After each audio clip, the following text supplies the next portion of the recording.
The pre-dawn mist clung to the rolling hills of Samuel Henderson's small farm in rural Kentucky like a shroud of uncertainty. At 73, the weathered farmer had witnessed every kind of miracle and heartbreak that rural life could offer.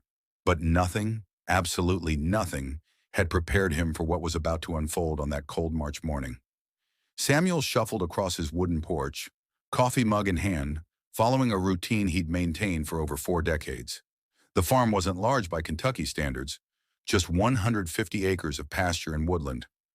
But it was home to a small herd of Black Angus cattle that had been his livelihood and companionship since his wife Martha passed 5 years earlier. As he approached the barn for his morning rounds, Samuel heard something that made his blood run cold: the desperate, heart-wrenching calls of newborn calves crying for their mother. But underneath those cries was another sound, deeper, more profound, the mournful bellowing of a bull in distress. "What in God's name?" Samuel muttered, quickening his pace despite his arthritic knees. Inside the barn, he found a scene that would haunt him for the rest of his life. Bella, his prize heifer and the gentlest cow he'd ever owned, lay motionless in the straw. The complications from giving birth to triplets, an extraordinarily rare occurrence in cattle, had claimed her life during the night. But it wasn't Bella's death that stopped Samuel in his tracks. It was what he saw beside her. 3 tiny calves, barely hours old, were huddled together, crying for milk and warmth. Standing over them like a sentinel was Magnus, Bella's mate, a massive 1,800-pound bull with intelligent dark eyes that seemed to hold depths of emotion Samuel had never imagined possible in an animal. "Oh, Magnus," Samuel whispered, his voice breaking. "I'm so sorry, boy." The bull turned toward Samuel, and what the old farmer saw in those eyes shattered his heart completely. It wasn't just grief. It was desperate, calculating intelligence. Magnus was thinking, planning, and most incredibly of all, he was looking at Samuel with what could only be described as hope. What happened next defied everything Samuel thought he knew about cattle behavior. Instead of the aggressive posturing he expected from a grieving bull protecting his offspring, Magnus did something extraordinary. He approached Samuel slowly, lowered his massive head in a gesture of submission, and made soft, pleading sounds that seemed to say, "Please help them." Are you asking me to help?" Samuel whispered in amazement. As if understanding every word, Magnus stepped aside from the calves and looked back and forth between Samuel and his babies. The message was unmistakable. "These are my children. They need help. You're the only one who can save them." Samuel had been around livestock his entire life, but he'd never witnessed anything like this level of cross-species communication. Bulls were supposed to be territorial, aggressive, protective to the point of violence. They weren't supposed to trust humans with their most precious possessions. But Magnus was different.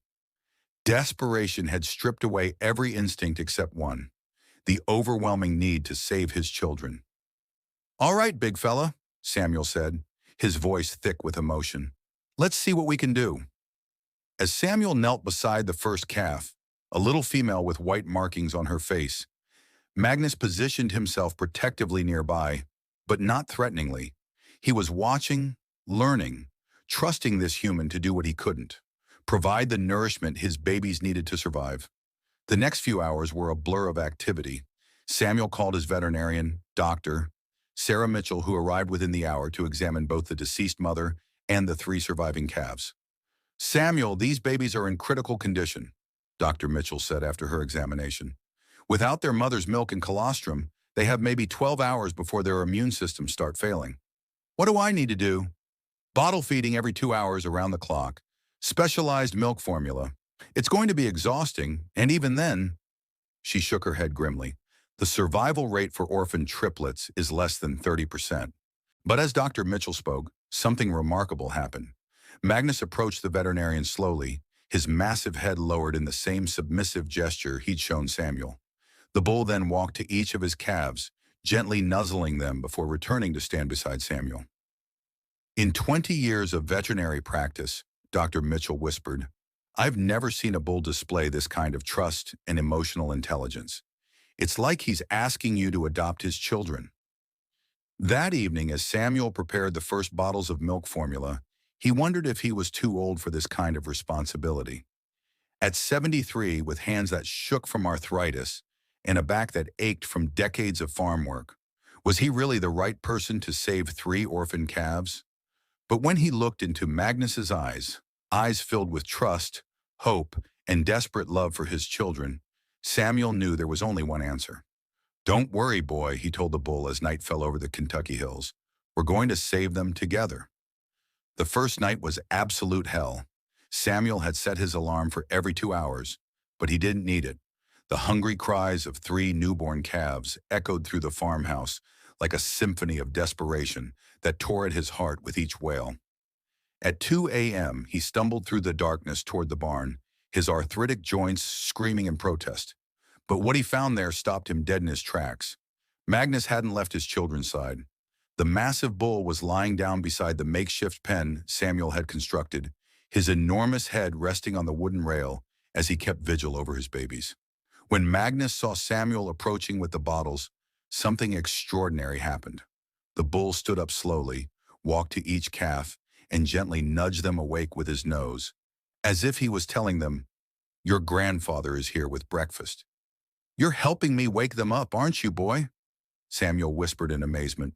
As Samuel knelt to feed the first calf, a little female he'd decided to call Hope, Magnus positioned himself so he could watch every movement. The bull's eyes never left Samuel's hands as he guided the bottle to Hope's mouth, and when she finally latched on and began drinking, Magnus let out a soft rumble that sounded almost like relief. The second calf, a spirited male Samuel named Courage, was more difficult.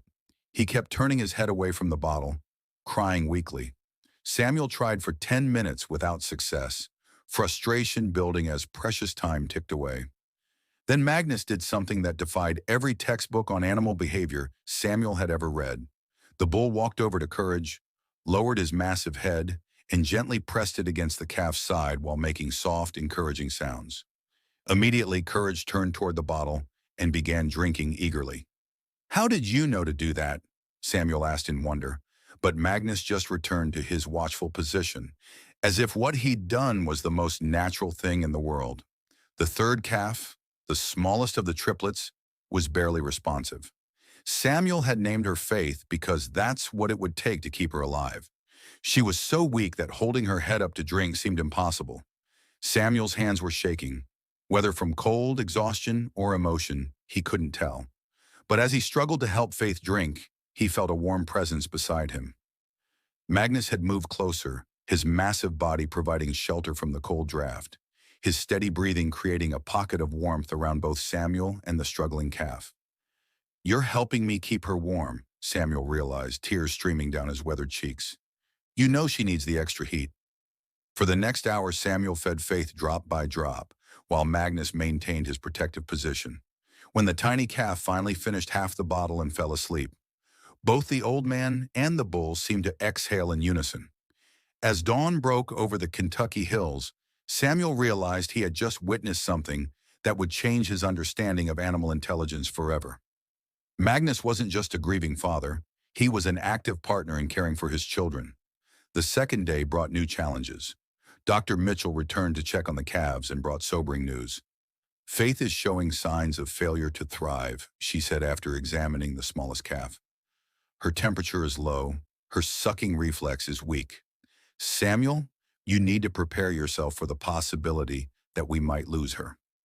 But Magnus seemed to understand the gravity of the situation better than anyone. That evening, Samuel found the bull doing something that made him question everything he thought he knew about animal behavior. Magnus was lying down with Faith positioned against his warm belly, sharing his body heat with his weakest child. "That's not normal cattle behavior," Dr. Mitchell said when Samuel called to describe what he was seeing. "Bulls typically don't have direct contact with newborns. What you're describing suggests a level of nurturing behavior that's almost maternal." If this incredible story is touching your heart, like this video and subscribe to see how this amazing partnership between Samuel and Magnus unfolds. By the third day, a routine had emerged that was unlike anything Samuel had experienced in 40 years of farming. Magnus had appointed himself as co-parent, and his duties were specific and deliberate. Every morning at 5 a.m., the bull would position himself by the farmhouse and emit a low, rumbling call that served as Samuel's wake-up alarm. When Samuel emerged with the bottles, Magnus would lead him to the barn, not in the aggressive way bulls typically moved, but with careful, measured steps that accommodated the old man's slower pace. During feeding time, Magnus had assigned himself specific responsibilities. He would nudge awake any calf that was sleeping too deeply. He would position his body to block cold drafts. Most remarkably, he had learned to recognize when a calf was having trouble with the bottle and would provide gentle encouragement with his nose or warm breath. But it was what happened during the fourth night that truly convinced Samuel he was witnessing something miraculous. Samuel was exhausted. The constant 2-hour feeding schedule was taking its toll on his 73-year-old body, and he'd begun making mistakes, mixing formula incorrectly, nearly dropping bottles, struggling to stay awake during feedings. As he stumbled toward the barn for the 2 a.m. feeding, he was so tired he could barely see straight. When he reached the pen, he found Magnus standing alert and anxious. All 3 calves were crying, but Hope and Courage seemed especially distressed. Samuel began preparing the bottles with shaking hands, but in his exhaustion, he knocked over the container of formula powder, spilling half of it across the barn floor. "Damn it," he muttered, nearly crying from frustration and exhaustion. That's when Magnus did something that would haunt Samuel's dreams in the most beautiful way possible. The bull approached the old man slowly, lowered his massive head, and gently pressed it against Samuel's shoulder, not to push or demand, but to comfort. For a moment, man and bull stood together in the lamplight of the barn, sharing a grief and determination that transcended species. Samuel felt the warmth and strength of the enormous animal beside him, and somehow that contact gave him the energy to continue. "We're going to save them, aren't we, boy?" Samuel whispered, placing his weathered hand on Magnus's forehead. The bull's response was a soft rumble that seemed to say, "Yes."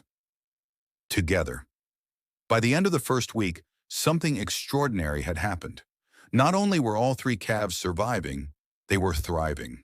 Hope had gained 3 pounds and was becoming increasingly playful. Courage was strong enough to stand for extended periods and was showing signs of the spirited personality that would define him. Even Faith, the smallest and weakest, was holding her own and had begun to show interest in her surroundings. Dr. Mitchell was astounded. "Samuel, I've never seen orphaned calves develop this well," she said during her weekly checkup. "Whatever you and Magnus are doing, it's working miracles." But the real miracle was the bond that was forming between the human and the bull. Magnus had begun following Samuel around the farm during the day, not in the way cattle typically followed farmers seeking food, but as a companion. When Samuel sat on his porch in the evening, Magnus would position himself nearby, keeping a comfortable distance but clearly wanting to be close. The bull had also developed what could only be described as a communication system with Samuel. Different rumbles meant different things. A low, urgent sound meant the calves needed attention. A softer sound meant all was well. A series of short rumbles meant Magnus wanted Samuel to check on something specific. Most remarkably, Magnus had begun showing gratitude in ways that defied scientific explanation. Every evening, after the last feeding of the day, the bull would approach Samuel and gently touch his hand with his nose, a gesture that Samuel had come to interpret as "thank you." "You know, don't you?" Samuel would say during these evening rituals. "You know I'm trying to save them." And somehow, incredibly, Magnus seemed to understand every word. As the second week began, neighbors started talking. Word had spread throughout the farming community about the unusual partnership between old Samuel Henderson and his bull. Some people drove by just to catch a glimpse of Magnus following Samuel around like an enormous, protective dog. "It ain't natural," muttered Earl Watson, a neighboring farmer. "Bulls don't act like that. Something's not right with that animal." But Samuel didn't care what the neighbors thought. He was witnessing something that went beyond natural or unnatural. He was witnessing love in its purest form, the kind that breaks down every barrier between different species, different ways of understanding the world. 3 weeks into their unlikely partnership, Samuel woke up to complete silence. For the first time since the calves were born, he hadn't been awakened by crying or by Magnus's morning call. Panic shot through his chest as he threw on his clothes and rushed to the barn, fearing the worst. What he found there stopped him in his tracks. But this time, it was pure joy that froze him in place. All three calves were standing strong and healthy, playing together in the early morning light, filtering through the barn windows. Hope was playfully butting heads with Courage, while Faith, though still the smallest, was prancing around with an energy that would have been impossible just weeks earlier. Magnus stood watching his children with what could only be described as pride.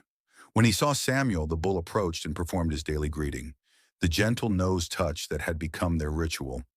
But this time, there was something different in his eyes. It was satisfaction, relief, and unmistakable joy. "They're going to make it, aren't they?" Samuel whispered, his voice thick with emotion. Magnus's response was a rumble so soft and content that it sounded almost like purring. But their success story was about to face its biggest challenge yet. That afternoon, a white pickup truck pulled into Samuel's driveway. Out stepped Dr. James Morrison from the University of Kentucky's Animal Sciences Department, accompanied by two graduate students carrying clipboards and cameras. "Mr. Henderson," Dr. Morrison called out as he approached the porch where Samuel was sitting with Magnus, lying peacefully nearby. "I'm here about your bull. We've received some very unusual reports." Samuel felt his stomach tighten. "What kind of reports?" "Reports about abnormal behavior, excessive attachment to humans, unusual interaction with offspring. Some of your neighbors are concerned that the animal might be suffering from a neurological condition that could make him unpredictable." "There's nothing wrong with Magnus," Samuel said firmly, instinctively moving closer to the bull, who had raised his head at the sound of strangers. "That's what we're here to determine," Dr. Morrison replied, gesturing to his students. "We need to conduct some behavioral assessments. If there is a neurological issue, the animal could become dangerous without warning." For the next 2 hours, Samuel watched in growing anger as the researchers attempted to test Magnus with various stimuli designed to provoke normal bull responses.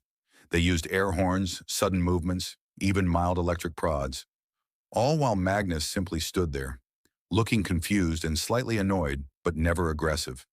"This is highly unusual," Dr. Morrison muttered to his students.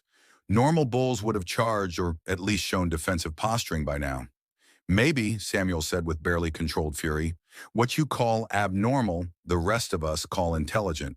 This bull isn't broken. He's evolved." The breaking point came when one of the graduate students, eager to provoke a response, approached the pen where the calves were resting. Magnus immediately positioned himself between the stranger and his children, but instead of aggressive posturing, he simply stood firm and emitted a low warning rumble. "There," Dr. Morrison exclaimed. "Territorial aggression. This confirms our suspicions." "That's not aggression," Samuel shot back. "That's a father protecting his children. Any parent would do the same thing." "Bulls don't think like parents, Mr. Henderson. What you're anthropomorphizing as paternal behavior could be a sign of severe behavioral abnormalities that could manifest as violence without warning."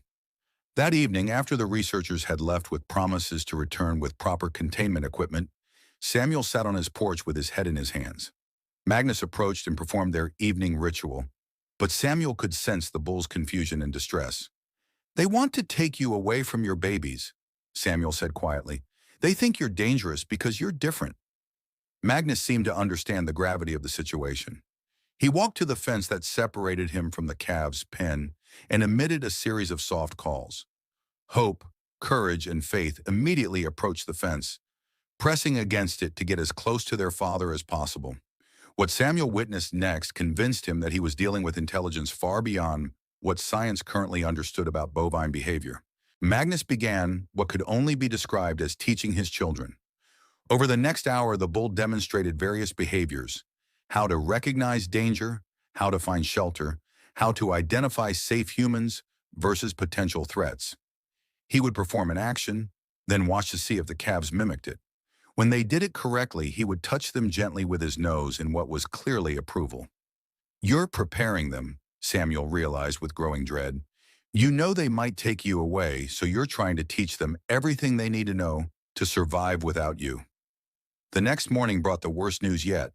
Dr. Morrison had filed a report with the County Agricultural Board recommending that Magnus be quarantined for behavioral evaluation, pending a decision about whether he posed a public safety risk. "They're coming tomorrow morning with a transport truck," Dr. Mitchell informed Samuel during an emergency visit. "Samuel, I'm sorry. I've tried to convince them that Magnus isn't dangerous, But they won't listen. That night, Samuel made a decision that would change everything. He opened the gate between Magnus and the calves for the first time since they were born, allowing the family to be together for what might be their last night. What he witnessed during those hours redefined his understanding of love, family, and sacrifice. Magnus spent the entire night with his children, but he wasn't just enjoying their company, he was saying goodbye. He nuzzled each calf extensively, made soft sounds that seemed like promises, and positioned himself so that all three could sleep against his warm body. But it was what happened just before dawn that broke Samuel's heart completely. Magnus approached Samuel and performed a behavior the old farmer had never seen before. The massive bull lowered himself into the position Samuel had seen him take, only when he was demonstrating submission or trust. Then incredibly, he rolled onto his side, the most vulnerable position any large animal can take. It was complete surrender, absolute trust, and a heartbreaking request all in one gesture. I'm placing my life in your hands. Please don't let them separate me from my children. Samuel knelt beside the enormous animal, placed his weathered hand on Magnus's neck, and made a promise that would define the rest of his life. I won't let them take you. I don't know how, but I won't let them break up this family. The transport truck arrived at exactly 8 a.m., accompanied by 2 county officials and Dr. Morrison. Samuel stood on his porch, watching the convoy approach, his heart pounding with the kind of nervous energy he hadn't felt since his army days in Vietnam. But he wasn't alone. Magnus stood beside him, not behind the fence where bulls were supposed to stay, but right there on the porch, as calm and dignified as any family member facing an unjust separation. Mr. Henderson, Dr. Morrison called out as he stepped down from his vehicle, please secure that animal immediately. Having him loose is a violation of county safety codes. Magnus isn't loose, Samuel replied evenly. He's exactly where he belongs, with his family. What happened next would be talked about in farming communities across Kentucky for decades to come. Dr. Morrison approached the porch with a tranquilizer gun, intending to sedate Magnus for transport. But as he raised the weapon, something extraordinary occurred. Every animal on the farm, cattle, horses, even the barn cats, began moving toward the farmhouse, forming a protective circle around Samuel and Magnus. What the hell, muttered one of the county officials as he watched hope, courage, and faith squeeze through fence gaps to stand between their father and the approaching strangers. But it was Magnus himself who provided the most powerful demonstration of his true nature. Instead of showing aggression or fear, the bull walked slowly toward Dr. Morrison, stopped exactly 6 feet away, and performed the same submissive gesture he had shown Samuel the night before, lowering himself to the ground in complete surrender. He's not fighting, Samuel called out, his voice carrying across the suddenly silent farmyard. A dangerous, neurologically damaged animal would be fighting. Magnus is showing you exactly what kind of character he has. Dr. Morrison hesitated, his finger hovering over the tranquilizer trigger.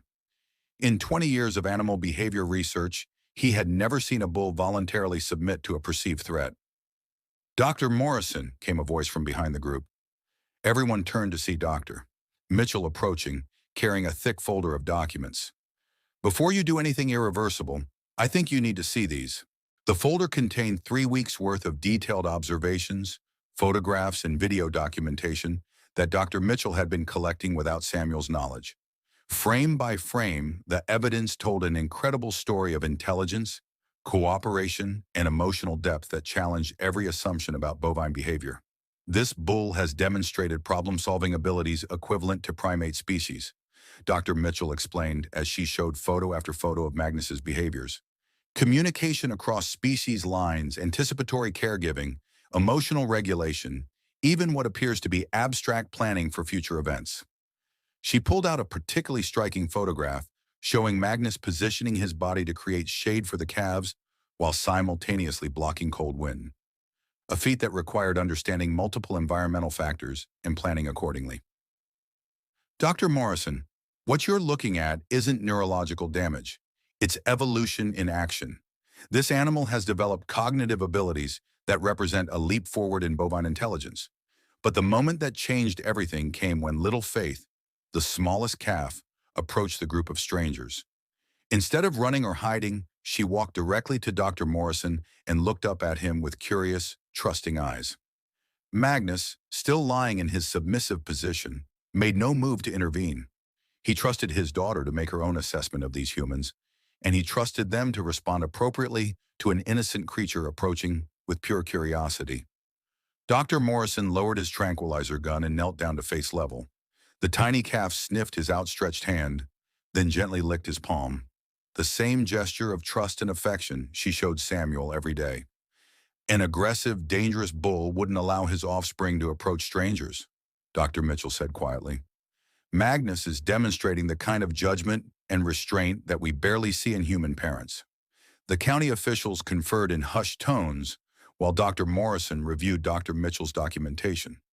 Samuel remained on the porch with Magnus, both of them waiting for a verdict that would determine whether their extraordinary family would be allowed to stay together. Finally, Dr. Morrison approached Samuel directly. "Mr. Henderson, I owe you and Magnus an apology.